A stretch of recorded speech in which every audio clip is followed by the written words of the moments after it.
Have you ever wondered why your ping suddenly turns into what looks like a tiny succulent in winter, while other people's stay carnivorous all year long?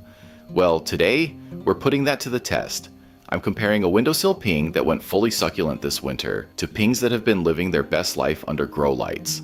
And then, we're repotting the winter succulent to get it ready for the growing season. Let's get into it. Hello everyone, welcome back to Carnivorous Plants Hub. Today's video is all about winter changes in Mexican Pinguicula and why some go succulent and some don't. I get so many questions about pings in their succulent stage. Is it dying? Should I water it? Why did it stop being sticky?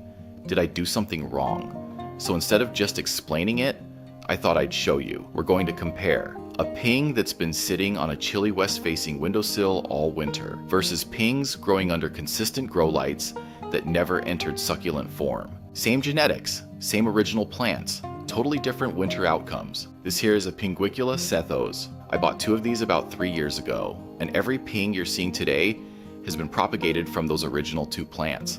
So what we're looking at is essentially clones, which makes this comparison even more interesting. This one has been living on an older west-facing windowsill all winter.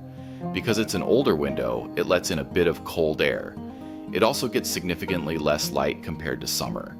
And because of that combination, reduced light and cooler temperatures, it transitioned fully into its succulent stage. Instead of flat, sticky carnivorous leaves, we've got leaves that are thicker and tighter. They're also non-sticky and take an almost rosette-like shape resembling succulent leaves. It honestly looks like a completely different plant, and this is totally normal behavior for many Mexican pings in response to seasonal changes. The plant is receiving less light to create energy, so it's using less energy to put out large, broad leaves and the sweet, sticky substance it needs to catch insects. Now let's look at the exact same plant, but this one has been living under grow lights all winter. Same species, same genetics, same original mother plants, but a completely different story. While temperatures are slightly cooler than summer, these have been getting strong, consistent light the entire time, basically summer conditions year-round. And look at this, they almost look like a different species. Instead of tight, succulent leaves, they are broad and flat. The leaves have also never stopped producing the sticky nectar and have remained fully carnivorous, ready to catch bugs. You can actually see that glistening layer on the surface. That's what traps fungus gnats and other small insects. They never shut down. They never switched modes. They just kept growing. And check out the color difference. These grow light plants are noticeably more pink than the windowsill one. That's because with most Mexican pings, the more light they receive, the more intense their red or pink pigmentation becomes. It's basically their version of a suntan. More light equals more color. Less light equals greener leaves and often a seasonal shift into succulent form. So what we're really seeing here isn't just winter versus not winter. It's a response to light intensity and environmental signals. Same plant, different environment, and very different growing conditions. As a matter of fact, if I showed these 2 plants to someone who didn't know better, they'd probably assume they were different species. Before we jump into repotting, I just want to say thank you for being here. Seriously. Whether you've been watching for years or this is your first video, I appreciate you spending your time with me. If you're enjoying the content, go ahead and pour a little water on that like button and subscribe to help the channel grow. If you want your Mexican butterworts, your pings, to look like the ones in this tray, substrate matters a lot. When it comes to Mexican pings, having the right soil mix is everything. They want access to moisture, excellent drainage, and airflow around the roots.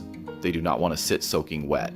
That's where people run into trouble. I've spent a lot of time dialing in a mix that hits that balance perfectly. It's a blend of peat moss, sand, crushed glass, pumice, and perlite. This combination holds moisture long enough for the roots to drink, but drains quickly so the crown isn't sitting in wet peat, which can lead to rot. Too much peat moss, you risk crown rot. Too dense of a mix, roots can suffocate. Too airy without retention, it can dry out too fast. This blend keeps things evenly moist but never swampy. The only trade-off is that you might have to water a bit more often. But honestly, that's a good thing.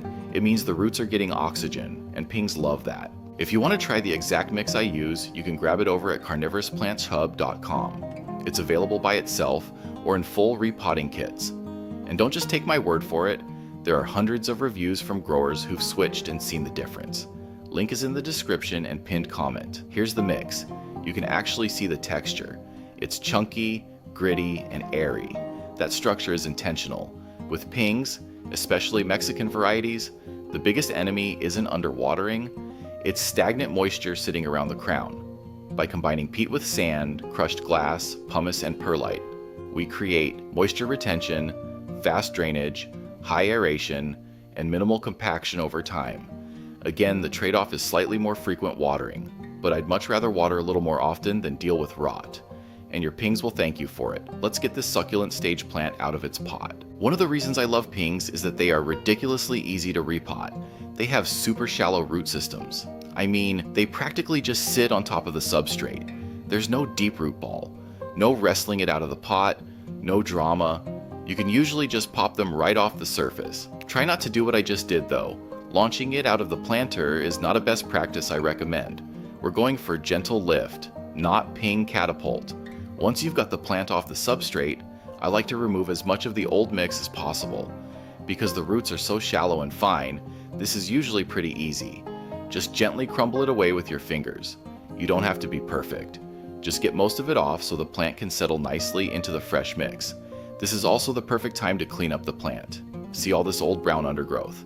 I like to gently peel that off. Old dead leaves can trap moisture and reduce airflow around the crown. And that's where mold or rot can start, especially after winter. By cleaning it up, you improve airflow, reduce the chance of crown issues, and honestly, it just makes the plant look 10 times better. It's like giving your ping a haircut and a fresh start for the growing season. This is also a great time to check for pests. Pings are pretty resilient, but being able to see under the leaves makes it easy to see if there are any pest issues. I'm not pulling any leaves for propagation today, but if you are, this is the perfect time to do it. When you're repotting, the plant is already out, you can see the base clearly, and it's super easy to grab a healthy leaf. If you've never propagated pings before, they're honestly one of the most satisfying carnivorous plants to grow from leaf pullings. They have a really high strike rate, and all the plants you're seeing in this video, every single one was grown from leaf pullings off my original 2 Pinguicula Sethos plants. If you want to learn how to do that, stick around until the end. I'll have a propagation video pop up for you. I cleaned this planter up and it's ready to go. One of the reasons pings are so much fun is that they're way less restrictive than a lot of other carnivorous plants. They don't need deep pots, don't need a ton of substrate, and they're slightly more tolerant of dissolved solids than something like a Venus flytrap. Because their roots are so small and shallow, you can grow them in planters with very little soil, which makes them great for creative setups. I'm going to add a layer of long fiber sphagnum moss to the bottom. This helps keep the drainage hole from clogging, improves wicking from the tray, and helps maintain airflow. This step is totally optional. You could instead use a paper towel, just use your normal substrate, or just skip it entirely. I've grown them successfully all 3 ways. This is more of a precaution than a requirement. Next, I like to firmly pack down the bottom layer of substrate. That pushes the moss down so it stays in contact with the drainage hole and prevents big air gaps. Then I fill the planter the rest of the way. The easiest way to plant a ping? Just make a small dent in the top and set it in. No digging deep holes and no burying the crown. Remember, they sit almost right on the surface. Now for the fun part. My mix already has crushed glass in it so it shimmers under lights, but I like to add a little extra on top. I love the way it sparkles when the sun hits it in the windowsill. If you do this, just make sure you're not putting a bunch of glass directly in the planting hole. Glass is inert, it doesn't hold water. You want the roots making contact with peat-based substrate, not decorative material. Think sparkle around the edges, not under the crown. Now that it's placed, I'm going to give it a good top watering. Normally, I avoid top watering pings because they can be susceptible to crown rot. I prefer tray watering to keep the crown dry. But on the initial potting, this is important. The water settles the substrate, eliminates air gaps, ensures the roots are making solid contact. You'll see the substrate sink a little. That's normal. After that, you can gently firm it back up. And of course, add a little more glass around the edges for that finishing touch. And just like that, it's ready to go back on the windowsill. Now we'll watch it transition back into carnivorous growth as the days get longer and brighter. If you want to learn how to separate overgrown pings, pull leaves for propagation, and care for them year-round, check out the video popping up on the screen right now. Thank you so much for being here. I truly appreciate every single one of you, and I can't wait to see you in the next video.